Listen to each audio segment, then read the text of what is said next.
Ebola ambayo tunajaribu kuangalia vile upande wetu wa afya tumeimarisha, haswa tukiwa kwamba sisi ni kaunti ambayo iko kwa mpaka na watu wako na wasiwasi sana, ndio walikuwa wanajua kwamba ni mipango gani imewekwa.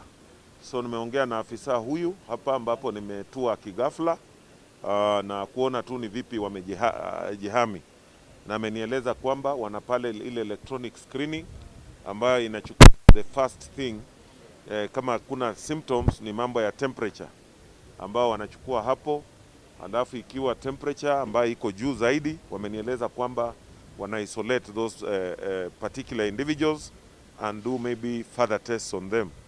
So and they have an isolation room from what he has told me. Na hapa Busia umejua pia tuna ile bado disaster isolation center ambayo tulikuwa nayo wakati wa COVID pale Alupe, ambayo tumeelezwa kwamba pia wameweka tayari just in case of anything.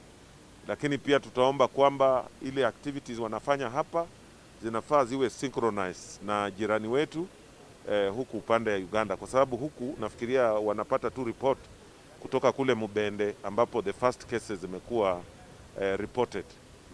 So hiyo ndio tulikuwa tunajaribu kuangalia kwamba isije tukashikwa kama tumelala, na tayari wamenieleza wako na mikakati hiyo ambao wanajaribu kufanya hiyo screening. Pia zetu hizi tunaita panya ambao pia wanafanya hiyo temperature screening katika hiyo maeneo, na nataka tu kuomba raia wakuwe cooperative, kwa sababu ni tafadhali kinga kuliko tiba.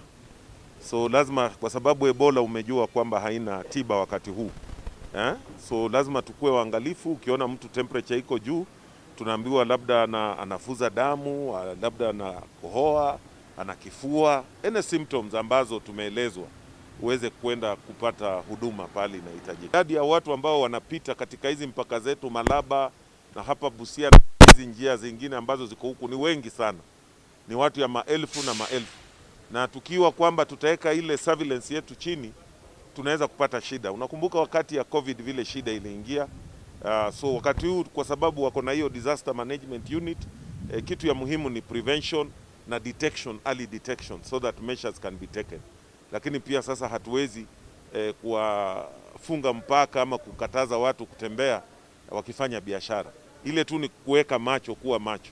So bila amenieleza kwamba wako sawa kwa kuangalia hiyo screening na nini. Na hiyo tu ndio nilikuwa nataka kujua ni nini inaendelea.